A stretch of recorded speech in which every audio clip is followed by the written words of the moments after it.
আধিপত্যবাদী শক্তির হাত থেকে মুক্ত রাখার জন্য আমরা রাজপথে প্রতিরোধ সংগ্রাম গড়ে তুলবো ইনশাআল্লাহ।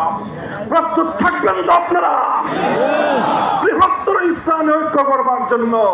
বাংলাদেশে সকল ইসলামী সংগঠনগুলোর সাথে আমরা আমাদের আন্তঃযোগাযোগকে আরো শক্তিশালী করব। আমরা বিশ্বাস করি বাংলাদেশের স্বাধীনতা এবং ইসলাম এক সূত্রে গাঁথা। এজন্য বাংলাদেশে যদি ইসলাম বিপন্ন হয়, স্বাধীনতা বিপন্ন হবে। যারা বাংলাদেশে ইসলামের শত্রু, তারাই বাংলাদেশের স্বাধীনতার শত্রু। তাই ইসলামী সংগঠনগুলোকে আরো দায়িত্বশীল ভূমিকা রাখতে হবে। এজন্য ইসলামী সংগঠনগুলো নেতৃবৃন্দের প্রতি আমাদের উদাত্ত আহ্বান থাকবে, আমরা খুঁটিনাটি মতবিরোধ এবং শাখাগত মতবিরোধকে পিছনে ফেলে বৃহত্তর দেশ জাতি ইসলামের স্বার্থ রক্ষায় হাতে হাত রেখে ইস্পাত কঠিন ঐক্য করে তুলব। সকল ষড়যন্ত্র ব্যর্থ হয়ে যাবে ইনশাআল্লাহ।